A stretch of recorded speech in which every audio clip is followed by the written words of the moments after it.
Welcome to the Old Time Radio Westerns. I'm your host, Andrew Rhines, and I'm excited to bring you another episode absolutely free. This is one of over 80 episodes released monthly for your enjoyment. Now, let's get into this episode.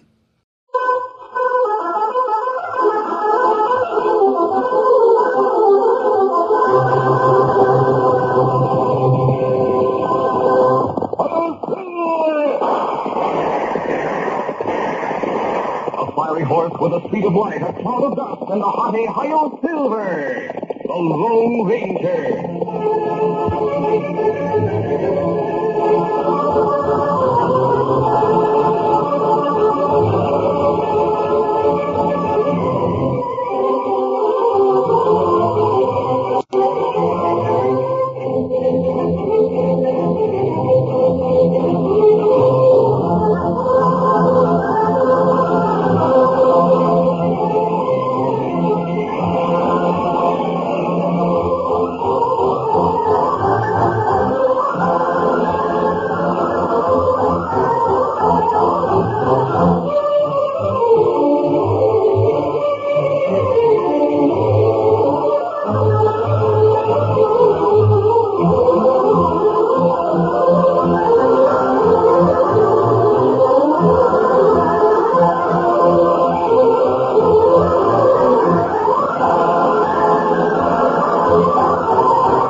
Indian companion Tonto, the daring and resourceful masked rider of the plains, led the fight for law and order in the early western United States.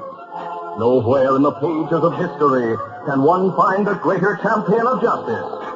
Return with us now to those thrilling days of yesteryear. From out of the past come the thundering hoofbeats of the great horse Silver. The Lone Ranger rides again. Hey, Silver! Hey, Silver! Hey!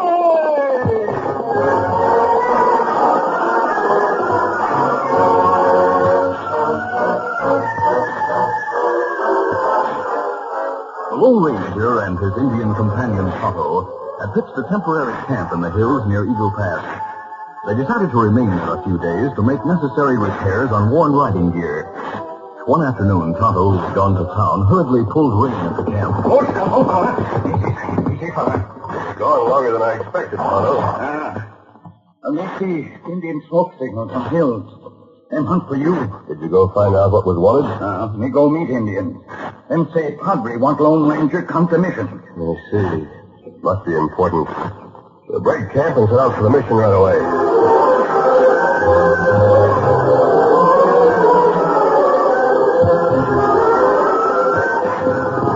2 days later, the Lone Ranger and Tonto arrived at the mission. Welcome, my friend. We came as quickly as possible, Padre. I know you would, amigo. Come inside, and while you rest, I'll tell you why I sent for you. Very well. Come in, Tonto. Sit down, amigos. Thank you, Padre. My friends, a gang of outlaws is operating in the territory near Flint Hill. I see. That's not good. The gang is ruthless. He covers any trail that might be left, so that the sheriff hasn't been able to find them. They must have a clever leader. See, amigo. The man who leads them is very clever. You know who he is, Padre? See. A few days ago, I traveled to Flint Hill. On the way back, I found a man lying on the trail. He had been shot, left for dead. But as I bent over him, he opened his eyes. Did he speak? See. As I started to help him sit up, he spoke. It's no use, Padre. I'm done for. Perhaps I'll be able to get you to the mission, my son. No. going fast. I was with a gang of outlaws. The leader is Black Harney. Easy, my son, please. I argued with Black Harney. Too many killings. Said I was going to quit the gang. He had me dry gulched. See, I've heard much of Black Harney. He's plenty smart. And plenty mean. Next week, he plans to rob train, carrying a big shipment of gold. Tell Sheriff, the gang is hiding out over it.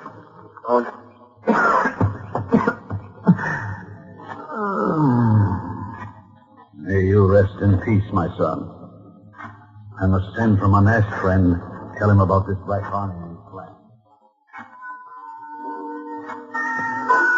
Notorious Black Harney is leader of the outlaw gang you mentioned. See, amigo. Black Harney's men are a menace to the west. That right? Too bad the dying outlaw didn't have time to tell you where the gang is hiding. I know. I took his body to Flint Hill and reported the matter to the sheriff. The posse has been hunting the outlaws, but without success ever since. He spoke of a plan to rob a train carrying gold. See, amigo. I learned from the sheriff that such a shipment will be on a train leaving Flint Hill tomorrow at noon. He plans to put deputies on that train. I see.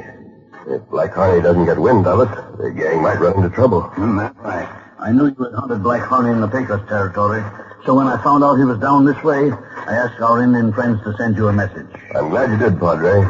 We'll set out in the morning and investigate the railroad right-of-way for several miles out of Flint Hill. Maybe we find place where gang plan to stop train. That's what I'm hoping, Tonto. We wait here until morning, Kimasabi? Well, we'll ride to the edge of town this afternoon. We may get some news there. Then we'll come back here for the night if the Padre is willing. But of course, amigo, you're both most welcome to stay as long as you like. Thank you, Padre. We'll start for town now, Tonto. I shall expect you for supper, my friends. We won't be gone long. Adios.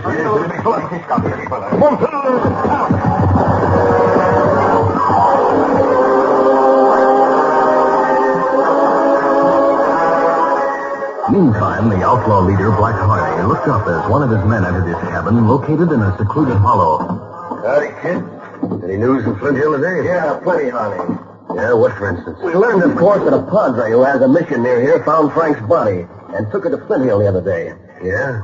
What about it? Well, it seems Frank wasn't dead yet when he was found.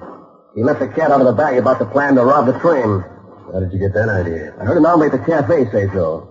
He's been made a deputy, and he's going to ride that train. You mean the sheriff is putting deputies on that train? That's right. That makes our plan to grab that gold shipment fall flat on its face. Well, maybe not, kid. Maybe not. What do you mean, maybe not? You mean to say you'd be loco enough to try to go through there anyhow? You ever play fireman on a railroad engine, kid? No, of course not. Well, it's always the first time. I don't savvy what you're driving at. All right, just take it easy, and I'll tell you. I'm listening, but I'm not going to like it. Now, look, kid. You've been hitting the owl route trail with me long enough to know I always manage to outsmart any lawman. Sure, but this is different, Harney. I don't hang to come up against a bunch of armed deputies who'll be ready and waiting for us to strike. Give me credit for having some brains, will you? You know that water tank alongside the tracks about a mile outside of Flint Hill? Yeah. Train will stop there before it pulls into town to take on the gold. There's dense woods and underbrush across the tracks from that water tank. When the train stops for water, we'll be waiting there out of sight. And then what? While the fireman and engineer are busy at the tank, we'll be able to get into the engine cab. We'll take them by surprise. Tie them up, toss them out in the brush. Can you run the engine? Yeah. That's a good idea. But someone might get wise when we take the train into town. We'll smear our faces with black grease and take the chance. How do we get the gold? Well, the gang will go to the gorge beyond town and weaken the supports of the wooden trestle. They'll wait there till the train crashes into the gorge, then move in and take the gold. What about us? If we're running the train, how are we going to escape the wreck? We'll jump just before the train goes onto the trestle. Then we'll meet the gang when they come out of the gorge. Oh, honey, you sure got it all figured out. Yeah. That gold is as good as ours already. Yeah, come on, we'll go tell the others about it, huh? The lawmen riding that train are going to be in for an awful big surprise.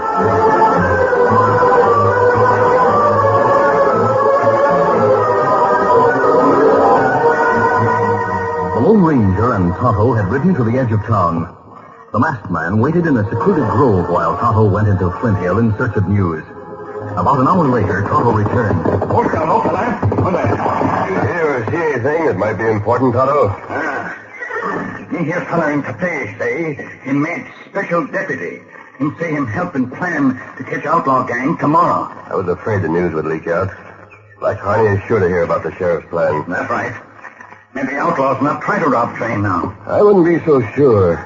Knowing Black Harney's reputation, I wouldn't be surprised if he tried to outwit the sheriff's men and went after the gold anyway. It'd be taking plenty big chance, Kimasabi. Harney is known for taking chances, Tonto. We'll go out in the morning as we planned and check the right-of-way beyond Flint Hill. Here's Silver. Get back to the mission, Tonto. Easy, steady. Come on,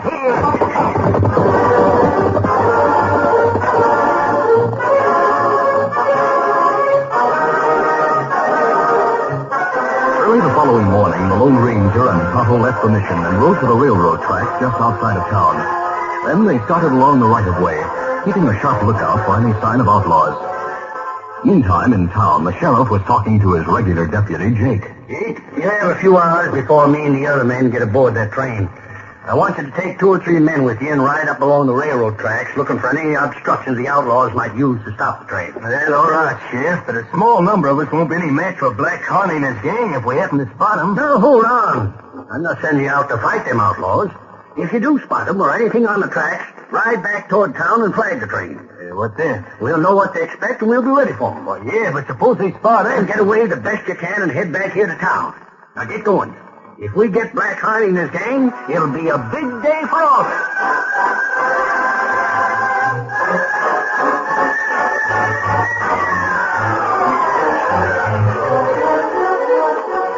The Lone Ranger and Tonto investigated the tracks for several miles, going as far as the trestle, but seeing nothing suspicious. They reined to a halt. Come several miles, Tonto. There's no sign of outlaws. Maybe that we started out too early. The gang may have picked out a place to stage the robbery somewhere between here and town, after we passed by. What we do now, Kimasabi? We'll turn and go back. Well, maybe them decide not to hold up train because of guards riding in cars. Could be. But until that train is safely on its way, we can't be sure Black Harney did change his mind. Let's turn back now. They must come.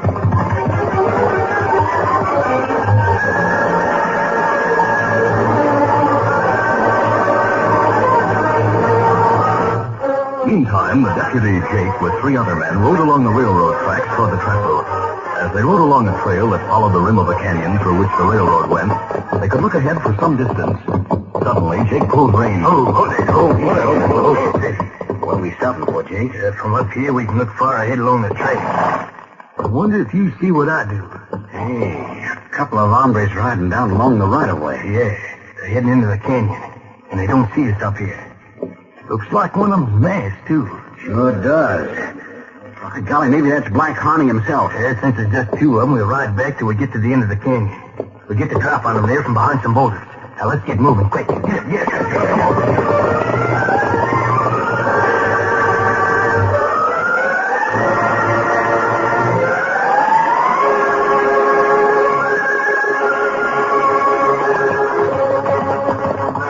The Lone Ranger and Tonto rode through the canyon, moving at a slow pace. As they approached the end of the canyon, a warning shot came from behind some big boulders. Shot come from behind Big Boulder. Yes, it was a warning shot. High over our heads. We're coming in. Right, do as he says, Tonto. All right, come on.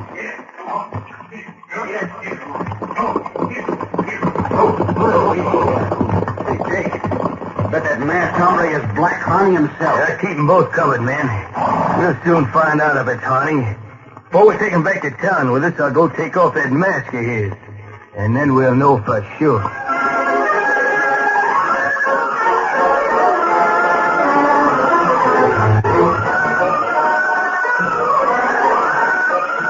The curtain falls on the first act of our Lone Ranger adventure.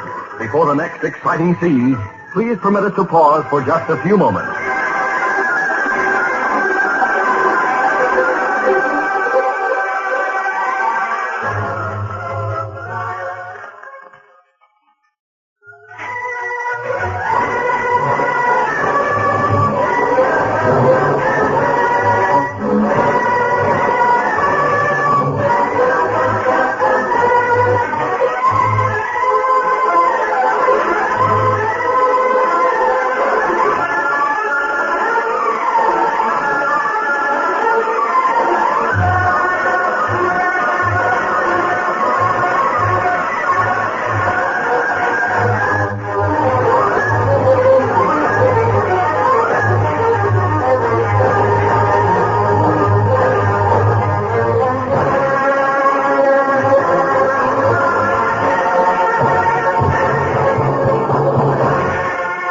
to continue. As the deputy Jake spoke about removing the mask, the Lone Ranger waited tensely. The four men sat in their saddles a few feet in front of the Lone Ranger and Tonto, and they were in a close group. A knowing glance passed between the masked man and his Indian friend, a glance that told Tonto to be ready for a fast move. The great horse Silver, too, tense, as a certain signal with a knee warned the intelligent stallion that he was to stand ready. Then, as Jake started forward, the Lone Ranger shouted, "No, Silver! Up, Instantly, the two horses plunged forward, rearing and pawing viciously. Silver's flying forebeat struck Jake, sending him flying from the saddle. And stout front hoof struck the gun arm of one of the men. Their own horses plunged about, squealing and bucking. Before the startled men could regain their senses, the Lone Ranger and Tonto started away. Get away! Hold on, easy! Johnny moves so quick we couldn't do anything. Oh, let's pick up the trail and follow him. Get up there!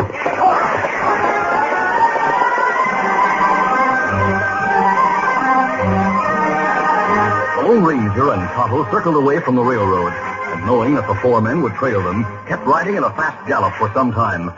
Finally, after using clever means to throw their followers off their trail, the two men pulled to a stop. I think we're safe enough now, Tonto. We've lost considerable time.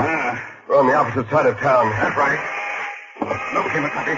They're trained now. Yes, it's just leaving the water tank and heading for town. We're right over there to the tracks and follow. Move to it. Must stop.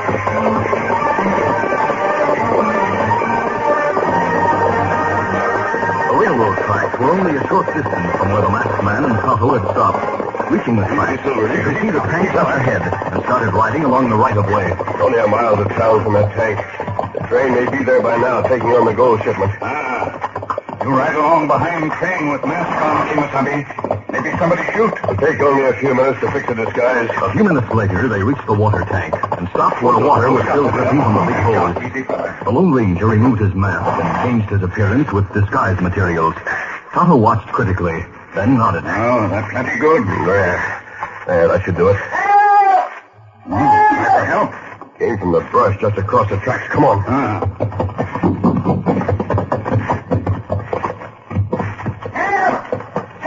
Sure lucky you and that Indian came this way. Help you untie them, Tom. There those feet there. Wait, this knot. Who did this? Who are you? There. It was Black Harney and another outlaw. I came to after they hit me on the head and I heard them talk. Yes, and I did too. I'm the engineer from the train, he's the fireman. They took us by surprise and socked us, then tied us up. Harney and the other outlaw took your places? Yeah, that's right, mister. I heard them talking over a plan to wreck the train. Harney's gang is waiting in the gorge on the other side of town. Yeah, they weakened the trestle supports. Harney's going to jump from the engine with the other outlaws as they approach the trestle. And the trestle will give away when the train gets on it. And the train will crash into the gorge. We're losing time. It isn't far to town. You men will have to walk there. Come on, Tonto. We'll get our horses from across the tracks and follow the train. Get a big fellow. He's got easy, fella.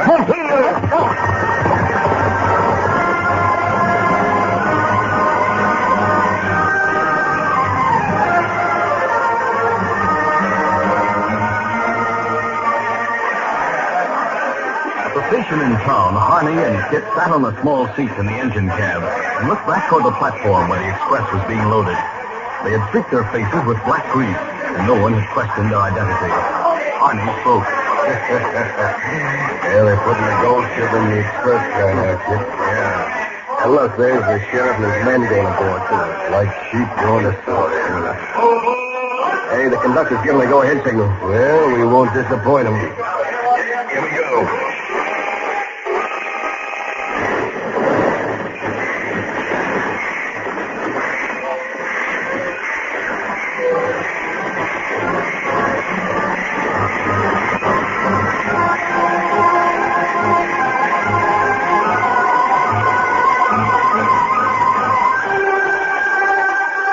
Meantime, in the gorge, the rest of Black Harney's gang was busy weakening the heavy understructure of the wooden trestle. Finally, their work was finished, and the outlaw Harney had put in charge stood with the others looking at the damage they had done. Well, Frank, that ought to do it, don't you think? Yeah, those big supports are sawed almost through, and the braces have been weakened. Man alive, that's going to be a sight when that train crashes. What time will the train get here to the trestle, do you think, Buck? How do I know? You can't count on these trains running right on time. Sometimes they're late as much as half hour or more. But in spite of that, we'll get ready right now. Frank, you get one of the boys and stay near the horses so they don't get panicky when the crash comes. All right. You won't have to worry about the horses. Mike and I will look after them so they'll be ready for a quick getaway. Good. Black Harney and Kid will meet us as soon as we get the gold, and then we'll head for safety. This wreck will keep everybody from town busy for quite some time, so they won't be missing that gold shipment for quite a while. Maybe they'll never get wise to the crash as planned, Buck. Don't be a fool. As soon as somebody finds the engineer and fireman tied up where Black Harney and Kid are going to leave them, they'll get wise that we'll be far away by that time. All right, let's get moving now to the place where we're going to wait until it happens. Come on, everybody.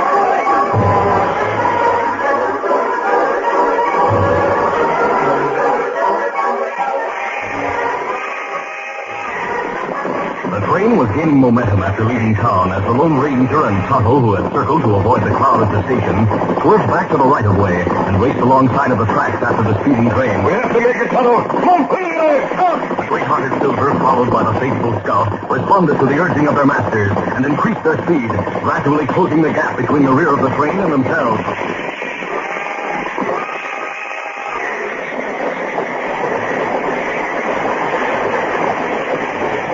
Meantime, the guard on the rear platform called the sheriff out, then pointed back. Hey, look, Sheriff. Two hombres chasing the train. Maybe they're part of the outlaw gang. Two men couldn't do us any harm. Anyway, why would they ride after us openly like that? Shall I throw some lead at them? No. Keep the gun handy and see what they're up to. Hey, they're moving up on the train. Yeah, they'll be alongside the platform here in a few seconds. I'm coming aboard. Keep your gun handy. I'll lend him a hand. The Lone Ranger moved up alongside the rear platform. Then, as the sheriff, standing on the steps and hanging onto the handrail, reached out his hand, the Lone Ranger lunged toward the platform steps. Here it comes. You made it. You better explain. Now, wait. Hello with the horses. Now, mister, what's this all about? Why did you and that redskin Black say... Harney and one of his men are running the train. They planned to wreck it at the trestle. Doggone. I'm going over the top of the cars. All right, I'll go through the train to the front end. I'll pick up some of the others on the way through the cars. By thunder, if what you say is true, we won't have a chance when we hit that track.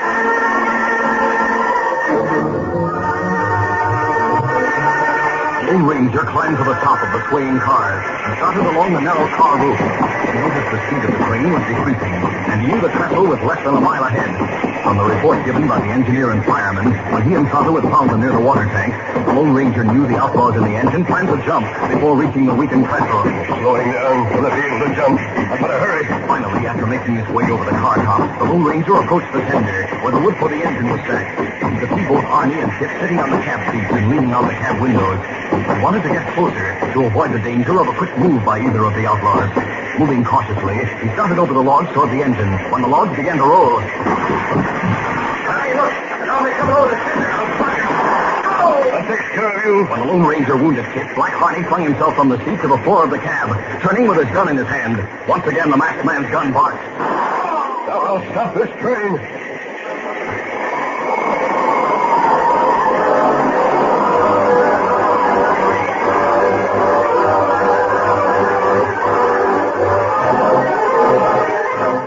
And his men hurried to the engine.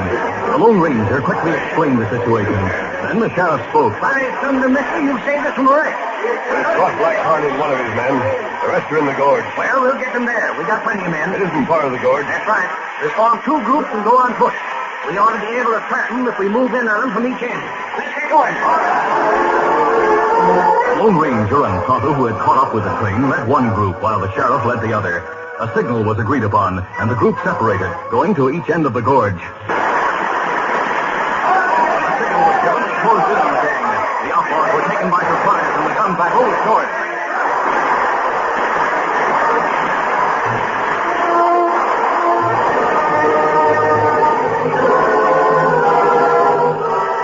Finally, it was over. The Lone Ranger and Tonto rode back to the train. Then Tonto started for town with Silver and Scout, while the Lone Ranger moved the train slowly to the edge of the trestle. Black Harney and his men were put aboard under guard. Then the Lone Ranger backed the train to the town of Flint Hill.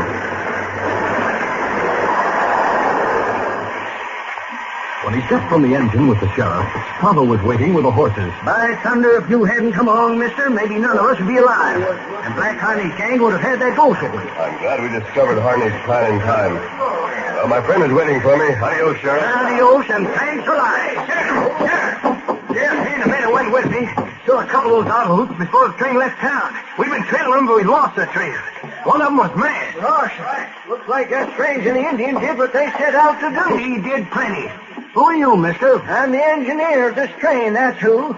Harney tricked me and the fireman. It was that strange. I know. He did plenty, like I just said. Yes, Sheriff, but the two outlaws we were trailing must have got away. They were riding a white stallion and a paint. The Indian was on the paint, the masked man... Hold on. Look over there. Huh? Hey, Sheriff, that's them. You see the masked hombre getting on the stallion? We've been away. I don't know why he put that mask on just now, but those two are the ones who saved the train and helped capture the gang, along with Harney himself. What? The Indian told me who the masked hombre is, Sheriff, if you want to know. Well, don't stand there with your mouth hanging open and nothing coming out. Speak up. Who is he? He's the Lone Ranger.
This is a feature of the Lone Ranger Incorporated, created by George W. Trendle, produced by Trendle Campbell Enterprises, directed by Charles D. Livingston, and edited by Fran Stryker.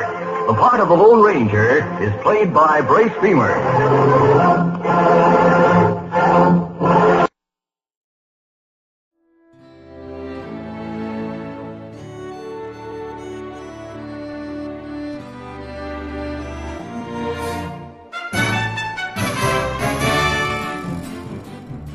This has been a presentation of OTRWesterns.com, and we hope you enjoyed. Please take some time to like and rate this episode within your favorite podcast application. Follow us on Facebook by going to OTRWesterns.com/Facebook, and subscribe to our YouTube channel by going to OTRWesterns.com/YouTube. Become one of our ranch hands and unlock some exclusive content. We want to thank the following ranch hand, Steve, who joined us recently. You too can join by going to OTRWesterns.com/donate.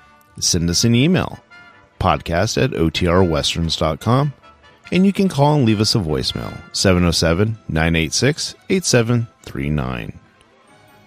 This episode is copyright under the attribution, non-commercial, share-alike copyright. For more information, go to OTRWesterns.com/copyright. Have a great day, and thanks for listening.